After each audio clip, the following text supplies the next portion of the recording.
The Age of Innocence by Edith Wharton. Book 1, Chapter 11. Some 2 weeks later, Newland Archer, sitting in abstracted idleness in his private compartment of the office of Letterblair, Lampson and Lowe, attorneys at law, was summoned by the head of the firm. Old Mr. Letterblair, the accredited legal adviser of 3 generations of New York gentility, throned behind his mahogany desk in evident perplexity. As he stroked his close-clipped white whiskers and ran his hand through the rumpled grey locks above his jutting brows, his disrespectful junior partner thought how much he looked like the family physician annoyed with a patient whose symptoms refused to be classified. "My dear sir," he always addressed Archer as "sir," "I have sent for you to go into a little matter, a matter which for the moment I prefer not to mention either to Mr. Skipworth or Mr. Redwood." The gentlemen he spoke of were the other senior partners of the firm, for, as was always the case with legal associations of old standing in New York, all the partners named on the office letterhead were long since dead, and Mr. Letterblair, for example, was, professionally speaking, his own grandson. He leaned back in his chair with a furrowed brow. "For family reasons?" he continued. Archer looked up. "The Mingott family," said Mr. Letterblair with an explanatory smile and bow. "Mrs. Manson Mingott sent for me yesterday. Her granddaughter, the Countess Olenska, wishes to sue her husband for divorce. Certain papers have been placed in my hands." He paused and drummed on his desk. "In view of your prospective alliance with the family, I should like to consult you, to consider the case with you, before taking any farther steps." Archer felt the blood in his temples. He had seen the Countess Olenska only once since his visit to her, and then at the opera, in the Mingott box. During this interval she had become a less vivid and importunate image, receding from his foreground as May Welland resumed her rightful place in it. He had not heard her divorce spoken of since Janey's first random allusion to it, and had dismissed the tale as unfounded gossip. Theoretically, the idea of divorce was almost as distasteful to him as to his mother, and he was annoyed that Mr. Letterblair, no doubt prompted by old Catherine Mingott, should be so evidently planning to draw him into the affair. After all, there were plenty of Mingott men for such jobs, and as yet he was not even a Mingott by marriage. He waited for the senior partner to continue. Mr. Letterblair unlocked a drawer and drew out a packet. "If you will run your eye over these papers." Archer frowned. "I beg your pardon, sir, but just because of the prospective relationship I should prefer your consulting Mr. Skipworth or Mr. Redwood." Mr. Letterblair looked surprised and slightly offended. It was unusual for a junior to reject such an opening. He bowed. "I respect your scruples, sir, but in this case I believe true delicacy requires you to do as I ask. Indeed, the suggestion is not mine, but Mrs. Manson Mingott's and her son's. I have seen Lovell Mingott, and also Mr. Welland. They all named you." Archer felt his temper rising. He had been somewhat languidly drifting with events for the last fortnight, and letting May's fair looks and radiant nature obliterate the rather importunate pressure of the Mingott claims. But this behest of old Mrs. Mingott's roused him to a sense of what the clan thought they had the right to exact from a prospective son-in-law, and he chafed at the role. "Her uncles ought to deal with this," he said. "They have. The matter has been gone into by the family. They are opposed to the Countess's idea, but she is firm and insists on a legal opinion." The young man was silent. He had not opened the packet in his hand. "Does she want to marry again?" "I believe it is suggested, but she denies it." "Then will you oblige me, Mr. Archer, by first looking through these papers? Afterward, when we have talked the case over, I will give you my opinion." Archer withdrew reluctantly with the unwelcome documents. Since their last meeting he had half unconsciously collaborated with events in ridding himself of the burden of Madame Olenska. His hour alone with her by the firelight had drawn them into a momentary intimacy on which the Duke of St. Austrey's intrusion with Mrs. Lemuel Struthers, and the Countess's joyful greeting of them, had rather providentially broken. 2 days later Archer had assisted at the comedy of her reinstatement in the Van der Luydens' favour, and had said to himself, with a touch of tartness, that a lady who knew how to thank all-powerful elderly gentlemen to such good purpose for a bunch of flowers did not need either the private consolations or the public championship of a young man of his small compass. To look at the matter in this light simplified his own case and surprisingly furbished up all the dim domestic virtues. He could not picture May Welland, in whatever conceivable emergency, hawking about her private difficulties and lavishing her confidences on strange men, and she had never seemed to him finer or fairer than in the week that followed. He had even yielded to her wish for a long engagement, since she had found the one disarming answer to his plea for haste. "You know, when it comes to the point, your parents have always let you have your way ever since you were a little girl," he argued. And she had answered, with her clearest look, "Yes, and that's what makes it so hard to refuse the very last thing they'll ever ask of me as a little girl." That was the old New York note. That was the kind of answer he would always like to be sure of his wife's making.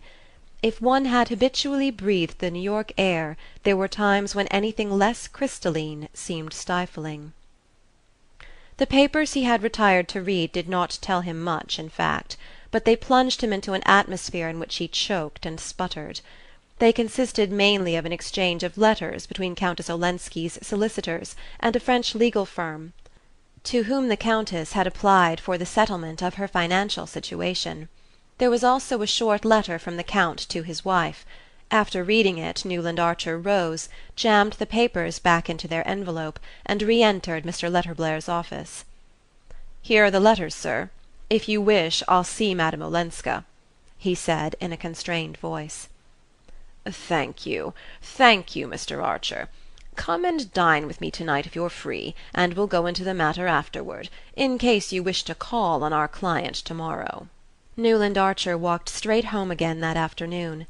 It was a winter evening of transparent clearness, with an innocent young moon above the housetops, and he wanted to fill his soul's lungs with the pure radiance, and not exchange a word with any one till he and Mr. Letterblair were closeted together after dinner. It was impossible to decide otherwise than he had done. He must see Madame Olenska himself rather than let her secrets be bared to other eyes. A great wave of compassion had swept away his indifference and impatience. She stood before him as an exposed and pitiful figure, to be saved at all costs from farther wounding herself in her mad plunges against fate. He remembered what she had told him of Mrs. Welland's request to be spared whatever was unpleasant in her history, and winced at the thought that it was perhaps this attitude of mind which kept the New York air so pure. Are we only Pharisees after all? He wondered, puzzled by the effort to reconcile his instinctive disgust at human vileness with his equally instinctive pity for human frailty. For the first time he perceived how elementary his own principles had always been. He passed for a young man who had not been afraid of risks, and he knew that his secret love affair with poor silly Mrs. Thorley Rushworth had not been too secret to invest him with a becoming air of adventure. But Mrs. Rushworth was that kind of woman, foolish, vain, clandestine by nature, and far more attracted by the secrecy and peril of the affair than by such charms and qualities as he possessed. When the fact dawned on him it nearly broke his heart, but it now seemed the redeeming feature of the case. The affair, in short, had been of the kind that most of the young men of his age had been through, and emerged from with calm consciences and an undisturbed belief in the abysmal distinction between the women one loved and respected and those one enjoyed and pitied.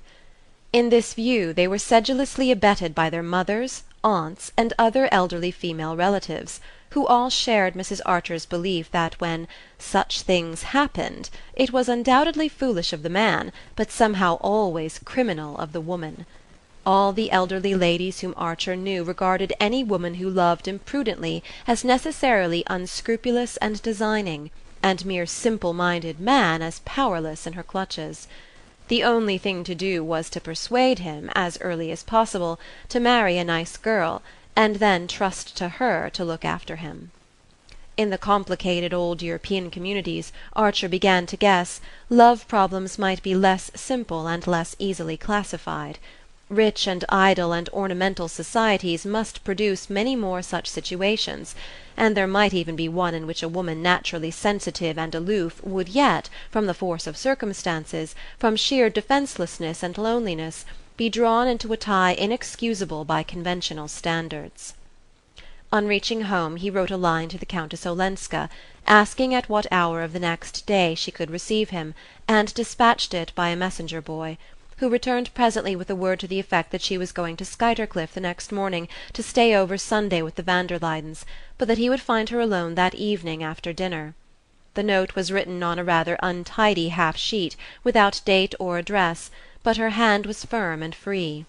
He was amused at the idea of her week-ending in the stately solitude of Skuytercliff, but immediately afterward felt that there, of all places, she would most feel the chill of minds rigorously averted from the unpleasant. He was at Mr. Letterblair's punctually at 7, glad of the pretext for excusing himself soon after dinner. He had formed his own opinion from the papers entrusted to him, and did not especially want to go into the matter with his senior partner. Mr. Letterblair was a widower, and they dined alone, copiously and slowly, in a dark shabby room hung with yellowing prints of the Death of Chatham and the Coronation of Napoleon. On the sideboard, between fluted Sheraton knife-cases, stood a decanter of Haut-Brion, and another of the old Lanning port, the gift of a client, which the wastrel Tom Lanning had sold off a year or two before his mysterious and discreditable death in San Francisco, an incident less publicly humiliating to the family than the sale of the cellar. After a velvety oyster soup came shad and cucumbers, then a young broiled turkey with corn fritters, followed by a canvas-back with currant jelly and a celery mayonnaise. Mr. Letterblair, who lunched on a sandwich and tea, dined deliberately and deeply, and insisted on his guests doing the same. Finally, when the closing rites had been accomplished, the cloth was removed, cigars were lit, and Mr. Letterblair, leaning back in his chair and pushing the port westward, said, spreading his back agreeably to the coal-fire behind him, "The whole family are against a divorce, and I think rightly." Archer instantly felt himself on the other side of the argument. "But why, sir? If there ever was a case—" "Well, what's the use? She's here, he's there, the Atlantic's between them. She'll never get back $1 more of her money than what he's voluntarily returned to her. Their damned heathen marriage settlements take precious good care of that. As things go over there, Olenski's acted generously. He might have turned her out without a penny." The young man knew this, and was silent. "I understand, though," Mr. Letterblair continued, "that she attaches no importance to the money. Therefore, as the family say, why not let well enough alone?"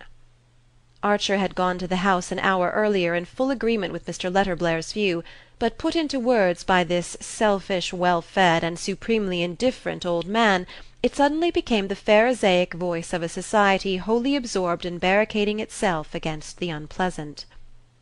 "I think it's for her to decide." Have you considered the consequences if she decides for divorce?" "You mean the threat in her husband's letter? What weight would that carry? It's no more than the vague charge of an angry blackguard." "Yes, but it might make some unpleasant talk if he really defends the suit." "Unpleasant!" said Archer explosively. Mr. Letterblair looked at him from under inquiring eyebrows, and the young man, aware of the uselessness of trying to explain what was in his mind, bowed acquiescently while his senior continued, "Divorce is always unpleasant." "You agree with me?" Mr. Letterblair resumed, after a waiting silence. "Naturally," said Archer. "Well, then, I may count on you, the Mingotts may count on you to use your influence against the idea?" Archer hesitated. "I can't pledge myself till I've seen the Countess Olenska," he said at length. "Mr. Archer, I don't understand you. Do you want to marry into a family with a scandalous divorce suit hanging over it?" "I don't think that has anything to do with the case." Mr. Letterblair put down his glass of port and fixed on his young partner a cautious and apprehensive gaze. Archer understood that he ran the risk of having his mandate withdrawn, and for some obscure reason he disliked the prospect. Now that the job had been thrust on him he did not propose to relinquish it, and to guard against the possibility he saw that he must reassure the unimaginative old man who was the legal conscience of the Mingotts. "You may be sure, sir, that I shan't commit myself till I've reported to you. What I meant was that I'd rather not give an opinion till I've heard what Madame Olenska has to say." Mr. Letterblair nodded approvingly at an excess of caution worthy of the best New York tradition, and the young man, glancing at his watch, pleaded an engagement and took leave. Chapter 12